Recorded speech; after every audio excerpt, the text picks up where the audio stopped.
essa parte é bem importante, é o que eu quero que fique bem... vocês tenham bastante, assim, conhecimento, tá? Com relação a isso.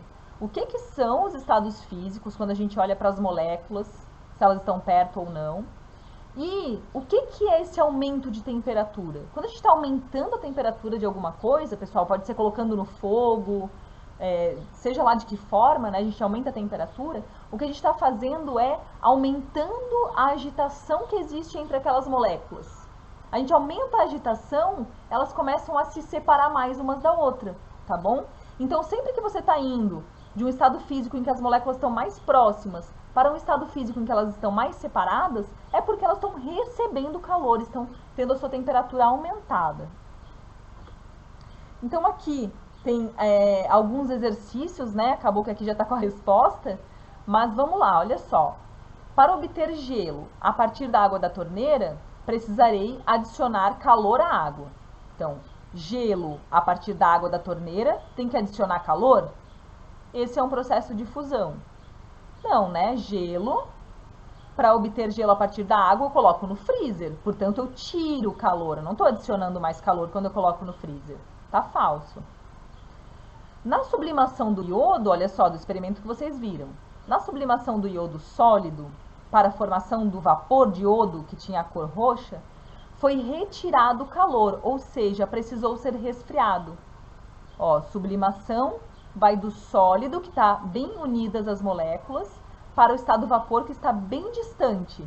Portanto, recebeu o calor, ele aqueceu o iodo para que ele se transformasse do estado sólido para o estado vapor. Se eu aquecer o gelo, ele ficará líquido. Então tá, se eu aquecer o gelo, vamos pensando, eu aqueço o gelo, ele vai ficar líquido, certo? Ele vai derreter, né? E se eu continuar aquecendo mais ainda esse líquido, vai se tornar vapor. Certo? Certo até agora.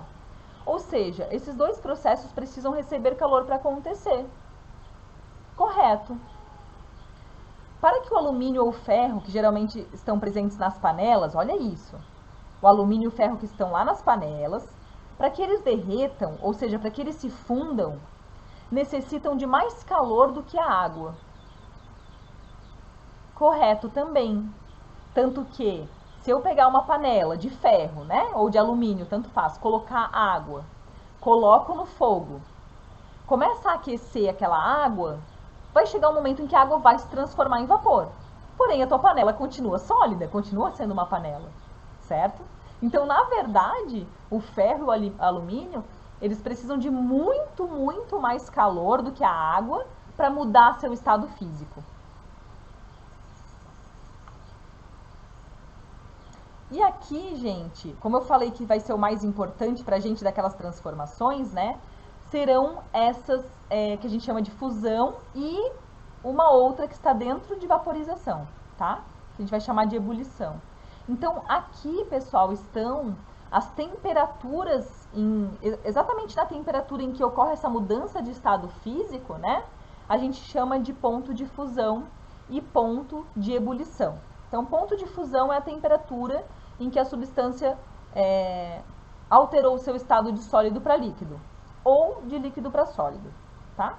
E aquela temperatura em que houve a transformação do estado líquido para vapor ou vapor para líquido, nós chamamos de ponto ou temperatura de ebulição. Isso aqui a gente vai estar estudando mais profundamente.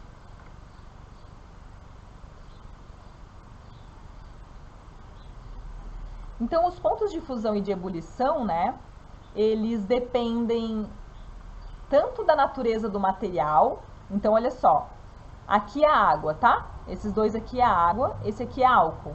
O ponto de fusão da água, aqui nessa pressão aqui, que a gente não vai entrar agora nesse ponto, o ponto de fusão da água é 0 graus, enquanto do álcool é menos 114. Então, olha a diferença.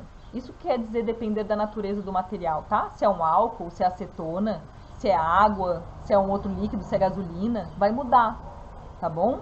Cada um vai ter o seu próprio ponto de fusão e também o seu próprio ponto de ebulição. Então, o ponto de fusão e ebulição depende da natureza do material e depende também da pressão. Isso aqui a gente vai deixar mais pra frente. Então, vamos ver agora essa dependência com a natureza do material. Então, olha só, já fazendo exercício, tá? Sabendo que o ponto de fusão da água pura, aqui em Itajaí, é 0 graus, ó, ponto de fusão é quando ela deixa de ser gelo e se torna água líquida. Ou ela é líquida, a gente bota no freezer e se transforma em gelo. Em 0 graus ocorre essa transformação. E também o ponto de ebulição é 100 graus. Então, em 100 graus, a água líquida se transforma em vapor, ou se ela é vapor, ela pode se transformar em água líquida. Ponto de fusão, então, é 0, ponto de ebulição é 100. Responda qual é o estado físico da água nessas temperaturas aqui, ó. Tá? Como é que a gente vai fazer isso? Como é que a gente vai saber? Primeiro eu posso falar para vocês, olha só. Tá, o ponto de fusão da água é 0. A menos 10 graus, você vai ter água líquida ou vai ter gelo? Começa a pensar nisso. A forma que eu vou mostrar para vocês que é legal para a gente ir conseguindo compreender melhor esse raciocínio é, vocês fazem uma escala, tá? E coloquem as temperaturas ali. Então, olha só, eu botei o 0 aqui, né? 25 graus para cá, então percebe, daqui para cá tá aumentando, ó. Para a direita aumenta, para a esquerda diminui. Então, aqui é menos 10 graus, é a minha temperatura mais baixa desse exemplo. Depois 0 graus, 25, 100 e 150, tá? Então, fechou. Aí depois você coloca, identifica quais são os pontos de fusão e ebulição, ó. Então, aqui nesse caso, falou que 0 é ponto de fusão e 100 é ponto de ebulição, ok? Se o ponto de fusão, a gente viu que é a transformação do estado sólido em líquido. Toda temperatura abaixo do ponto de fusão, ou seja, menor que aquele ponto de fusão, ela é sólida. Aí, temperaturas acima do ponto de fusão, tá? Agora mais altas do que ponto de fusão, porém abaixo do ponto de ebulição, ó, 25 graus é isso, né? Tá acima do ponto de fusão, abaixo do ponto de ebulição. Ela é líquida. Percebe? A água, 25 graus é a temperatura ambiente. Né? Qual é o estado físico da água que a gente tem ao nosso redor? Da torneira, do mar, do rio? Ela é líquida. Né? E a gente vive numa temperatura entre o ponto de fusão e ebulição, aqui onde estamos, né? E se estiver acima do ponto de ebulição, no caso 150 graus, ó, acima de 100, ela vai ser vapor. Ok? Isso vai ser para todas as substâncias.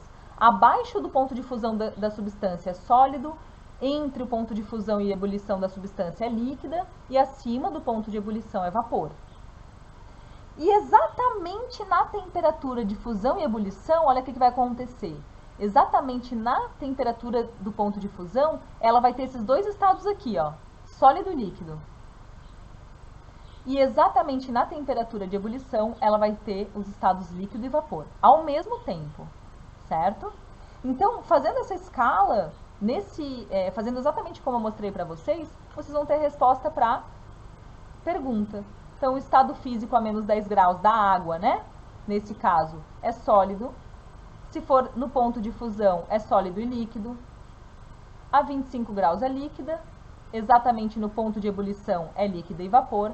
E acima do ponto de ebulição é vapor. Aqui tem o mesmo raciocínio, agora para vocês realizarem, né? Com o álcool, que vai mudar o ponto de ebulição e de fusão. Então, façam desenvolvendo da mesma forma que eu mostrei para vocês, para aprender bem, né? E ainda tem uma outra questão, que é o mesmo raciocínio para vocês fazerem com gás oxigênio, tá? É isso que a gente respira. E agora, sobre a dependência da pressão, né? De como a pressão influencia nos pontos de fusão e ebulição, a gente vai deixar para a próxima videoaula. E eu vou ficando por aqui. Até lá!